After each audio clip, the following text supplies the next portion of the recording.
Welcome back guys. तो जैसे कि आप सबने पिछले पार्ट में देखा कि जिनवू और बाकी सभी हंटर्स ए रैंक वाले डंजन के अंदर फंस जाते हैं, जहां पर इनका सामना कई सारे मैजिक बीस्ट के साथ होता है, जिनकी पावर इतनी ज्यादा होती है कि ये हंटर इनके सामने टिक ही नहीं पाते। और अब ये मैजिक बीस्ट इन्हें मारते कि तभी जिनवू इन सबको बचा लेता है। फाइनल में इस डंजन के बॉस कार्ड गैल्कन को भी अपना गुलाम बना लेता है और अब जिनवू हंटर एसोसिएशन के ग्रुप में होता है। अब जिनवू अपना रीअसेसमेंट का कार्ड लेने के लिए हंटर एसोसिएशन के ऑफिस में जाता है, जहां पर इसे हंटर एसोसिएशन के हेड यू जिनहू और योन होबिक मिलते हैं। यहीं पर चेयरमैन जिनवू को ऑफिस में ले जाता है, जहां पर एक बंदा जिनवू से पूछता है कि आपकी शक्तियां क्या क्या कर सकती हैं। यहीं पर जिनवू अपनी कई सारी शैडोज को बुलाता है। ओह, तो आपको बुलावे का जादू भी आता है। मैं इससे भी ज्यादा शैडोज को बुला सकता हूँ। जिनवू की ऐसी पावर्स को देखकर ये दोनों बहुत ज्यादा हैरान हो जाते हैं। ये तो कमाल का हंटर है, इसकी पावर तो और ज्यादा बढ़ती जा रही है। जिनवू की ऐसी पावर्स को देखकर इसे इसका रीअसेसमेंट कार्ड दे दिया जाता है और अब जिनवू बाहर निकलता है, जहाँ पर बहुत ज्यादा भीड़ लगी हुई होती है, क्योंकि जिनवू इस देश का 10वां एस रैंक हंटर बन चुका होता है। और ये न्यूज टीवी पर लाइव दिखाई जा रही होती है, जिसे जिनवू की सिस्टर भी देख लेती है, जिससे वो बहुत ज्यादा हैरान हो जाती है। दूसरी तरफ जिनवू जब बाहर निकलते हैं तो भीड़ की वजह से जिनवू सोचता है कि बाहर कैसे जाऊं। प्रोफेसर बे कहते हैं मैं तुम्हें इस मीडिया वालों से बचाता हूँ, उसकी जरूरत नहीं। कि तभी जिनवू एक ही झटके में दूसरी तरफ चला जाता है। पीछे खड़े जोई जुंग जिन और प्रोफेसर बे दोनों ही हैरान हो जाते हैं, इसकी पावर तो और भी ज्यादा बढ़ चुकी है। सीन शिफ्ट होता है जिनहू पर, जो अपने डैड के सामने बैठा होता है। हाँ तो जिनहू, मुझे बताओ कि जिनवू मान गया क्या? नहीं, उसके कुछ पर्सनल रीजन है जिसकी वजह से वो नहीं मान रहा। मुझे तो पहले से ही पता था कि वो लड़का नहीं मानेगा, इसलिए अब तुम सिर्फ कंपनी पर ध्यान दो। नहीं डैड, मैं भी उनके साथ उनके मिशन में जाना चाहता हूँ। तुम्हें तो पता होगा कि वो लड़का सिर्फ अपने बारे में ही सोचता है। जिनहू के साथ बिताई हुई उन बेहतरीन मेमोरीज को याद करता है। डैड, मैंने फैसला कर लिया है कि अब मैं उनके साथ ही काम करूंगा। तो फिर ठीक है, इसके नुकसान के लिए भी तैयार रहना। दूसरी तरफ जिनवू सोचता है कि अब ये कार्ड तो मिल चुका है, क्यों ना थोड़ी शॉपिंग की जाए। इसीलिए ये उन आर्टिफैक्ट गियर को खरीदने के लिए जाता है। यहाँ पर जिनवू कहता है कि मुझे कुछ ऐसा दो जो मुझे गर्मी से बचा सके। ओ अच्छा, गर्मी से बचने के लिए मैं आपको कमाल की चीजें दिखाता हूँ, आप मेरे पीछे आए। एक गैप जो आप कपड़ों के ऊपर पहन सकते हो और एक अंगूठी जो आपको आग से बचाएगी, और इसकी कीमत आपके ही बजट में होगी। यहीं पर जिनवू जब कीमत देखता है तो वो कहता है कि थोड़ा डिस्काउंट मिलेगा क्या, लेकिन ये बंदा जिनवू को साफ साफ मना कर देता है। यहीं पर जिनवू कहता है कि मुझे खंजर भी चाहिए। तभी दूसरा बंदा जिनवू को दूसरी जगह पर ले जाता है, जहाँ पर वो इसको खंजर दिखाता है, जहाँ पर जिनवू को पता चलता है कि ये खंजर इतनी ज्यादा मजबूत है भी नहीं, फिर भी इनकी कीमत बहुत ज्यादा है। इसीलिए वो अपने स्टोर में हाथ डालता है। मुझे जरा ये बताओ कि इस खंजर की कीमत कितनी होगी? सर, ये खंजर तो बहुत कीमती लग रहा है, कम से कम ये खंजर 200 मिलियन यन का होगा। इसके लिए इतनी कीमत अगर ऐसा है तो मुझे स्फीयर ऑफ एवरेस्ट को बेचने की जरूरत ही ना पड़े। सीन शिफ्ट होता है योन होबिक पर। मैं ये तो जानता था कि वो बहुत पावरफुल है, लेकिन आज जो उसने किया वो बहुत ही ज्यादा हैरान कर देने वाला था। उसकी पावर्स पहले से कहीं ज्यादा बढ़ चुकी हैं। कहीं ये ऐसा हंटर तो नहीं जो वक्त गुजरने के साथ साथ और भी ज्यादा पावरफुल होता जाता है।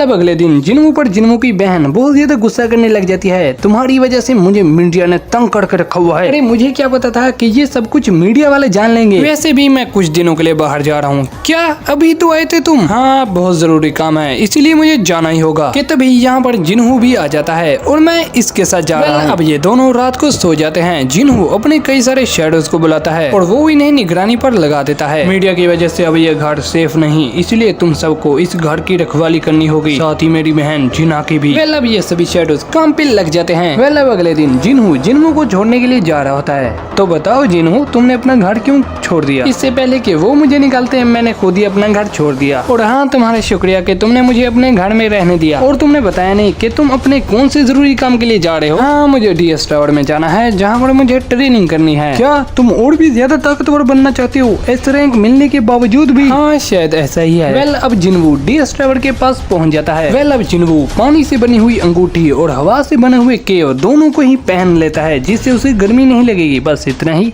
दूसरी तरफ जिनहू के डैड तैयार हो रहे होते हैं कि तभी उनकी वाइफ कहती है कि जिनहू हमें ऐसे ही छोड़ के चला गया। तुम चिंता मत करो, वो जल्दी वापस आ जाएगा। कि तभी इन्हें चक्कर आ जाता है। सीन दोबारा से जिनहू पर चला जाता है, जो तैयार हो जाता है एक कमाल की फाइट करने के लिए, क्योंकि इसके सामने एक बहुत ही पावरफुल मॉन्स्टर होता है जो इसको मारने के लिए आगे बढ़ रहा होता है। क्यों ना इस स्फीयर ऑफ एवरेस्ट को टेस्ट किया जाए। डस्क कम हेयर के बाहर आते ही वो अपनी मैजिकल पावर और इस स्फीयर ऑफ एवरेस्ट की मैजिकल पावर को एक ही जगह पे कंबाइन करके जैसे अटैक करता है तो उस जगह के की तरह ही उड़ जाते हैं। इसने तो एक ही झटके में सब कुछ तबाह कर दिया। अगली बार इसका इस्तेमाल थोड़ा संभल कर करना होगा। सीन शिफ्ट होता है हॉस्पिटल में, जहाँ पर जिन्हू के डैड को एक खतरनाक बीमारी लग जाती है। डॉक्टर बताते हैं ये बीमारी उन लोगों को लगती है जो लंबे अरसे तक मैजिकल पावर के बीच में रहते हैं। क्या आपके यहाँ किसी के पास पावर्स हैं? जी हाँ, मेरा बेटा एक हंटर ही है। और अब ये सोच में पड़ जाते हैं, आखिर ऐसा कैसे हो सकता है जहाँ पूरी दुनिया इन मैजिकल पावर्स के बीच में है, तो मेरा जिस्म इसको क्यों नहीं झेल पा रहा। सीन दोबारा से नदी के पास इन दो हंटर्स पे जाता है, जहाँ पर इनके सामने एक बहुत बड़ी चींटी खड़ी होती है। सीन दोबारा से जिन्हों पर जाता है, काम अच्छे से हो इसीलिए मैंने 6 टीमें बनाई थी, जिनको मैंने 2 बातें बताई थी, चाहे दुश्मन कोई भी हो उससे फौरन मार दो। नेक्स्ट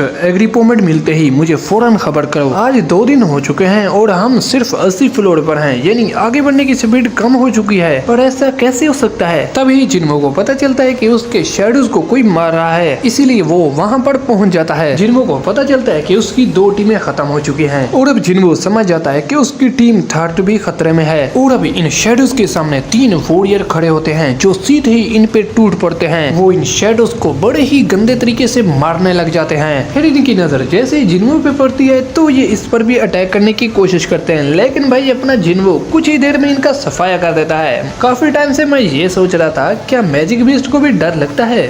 हाँ, मैजिक बीस्ट को भी डर लगता है। यहीं पर जिन्हो इसके साथ फाइट करता है और आखिर में इसको मारने ही वाला होता है। रुको रुको, मुझे नहीं मारो, मुझे नहीं मारो, रुको। कि तभी जिन्हो इसका मास्क उतारता है, देखो तुम जीते, मुझे नहीं मारना। और अब जिन्हो इसकी जान बख्श के जा ही रहा होता है कि तभी ये पीछे से अटैक कर देती है, लेकिन टस्क की शील्ड की वजह से जिन्हो बच जाता है। ये तुम क्या कर रही हो? फिर ये दोबारा से जिन्हो से माफी मांगने लग जाती है, मुझे माफ कर दो यार। जिन्हो इससे पूछता है कि मुझे बताओ कि अगला पोमेंट कहाँ मिलेगा। वो दरअसल बात ये है कि अगला पोमेंट मेरे परिवार के पास है और अगर तुम मेरी जान बख्शते हो तो मैं तुम्हें अगला पोमेंट दे दूंगी। और तो मुझे ये भी पता है कि अगले पोमेंट कहाँ पर मिलेंगे। तो फिर ठीक है, मैं तुम्हारी जान बख्श दूंगा, पर मुझे ये बताओ, क्या मैं तुम पे भरोसा कर सकता हूँ? यहाँ पर जिन्हो का ओरा इतना ज्यादा होता है कि भाई ये डीमन कांपने लग जाती है। हाँ, कर सकते हो, चाहे जो भी हो जाए, मैं तुम्हारे लिए अपनी जान भी दे दूंगी। तो फिर ठीक है, अगर तुम मुझे वो सारे पोमेट दे देती हो तो मैं तुम्हारी और तुम्हारे परिवार दोनों की जान बख्श दूंगा। सीन एक आइलैंड पे जाता है जहाँ पर एक चींटी तबाही मचा रही होती है। आखिर में वो एक इंसान को मार के यहाँ से चली जाती है। जिन्हो सोचता है कि अभी मैं सिस्टम को समझने की कोशिश कर रहा हूँ। हे, मुझे बताओ, क्या तुम्हें कोई आवाज सुनाई देती है कि इंसानों को मार दो, जैसे बारका ने कहा था? हाँ, हमें आवाज सुनाई तो देती है, पर वो ऐसी नहीं होती। तो फिर कैसी होती है? जिस जगह तुम हो उस जगह की हिफाजत करो। ये लड़की या डीमन जो भी है बताती है कि भाई हम पहले डीमन लोग में रहा करते थे। जिन्हो इससे पूछता है कि वहाँ पे तुम क्या करते थे। तभी इस लड़की का सिस्टम ही क्रैश करने लग जाता है, पर जिन्हो इसको समझ रहा होता है। क्या तुम वहाँ पे जंग की तैयारी कर रहे थे?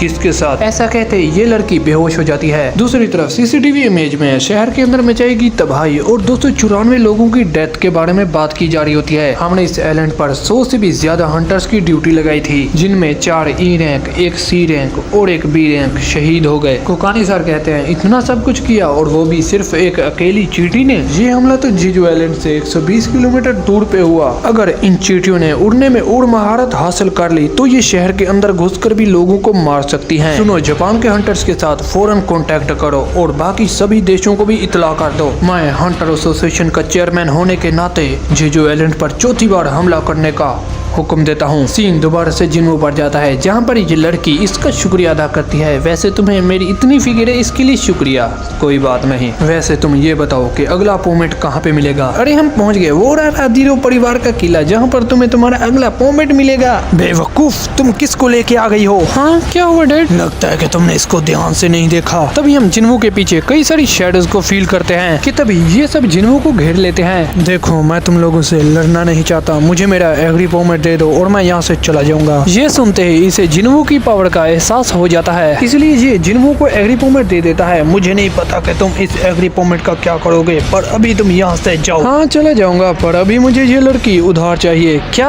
अरे गलत मत समझो यार, इसे दूसरे एग्री पोमेट का पता है, इसलिए मुझे ये लड़की चाहिए। पर क्या तुम इसकी हिफाजत का जिम्मा लेते हो? ऑफ कोर्स, मेरे रहते इसे कोई टच भी नहीं कर पाएगा। ये सुनकर ये लड़की इसे भी मान जाती है। अगले ही सीन में हमें उन चींटियों पर रिसर्च करते हुए कुछ साइंटिस्ट दिखाए जाते हैं। ये जापान के साइंटिस्ट हैं। सीन शिफ्ट होता है जिन्वू पर, जिसने 89 फ्लोर कंप्लीट कर लिए होते हैं। लेवल बढ़ने की वजह से क्रिस और टैंक की रैंक बहुत ज्यादा बढ़ गई होती है। टैंक की रैंक ए और क्रिस की रैंक एस होती है, जो कि मेरे लिए बहुत अच्छी खबर है। जिन्वू को अब अपना एग्री परमिट भी मिल गया होता है, इसीलिए वो ईसेल को कहता है कि अब तुम यहाँ से जा सकती हो। ये जिन्वू से पूछती है कि आपने मुझे और मेरे परिवार को जिंदा क्यों छोड़ा? वो इसलिए क्योंकि तुम मुझे पसंद आई। ये सुनते ही ये डीमन या लड़की जो भी है पागल होने लग जाती है। अब जिन्वू 19 फ्लोर पर जाता है, जहाँ पर उसके सामने कई सारे मैजिक बीस्ट खड़े होते हैं।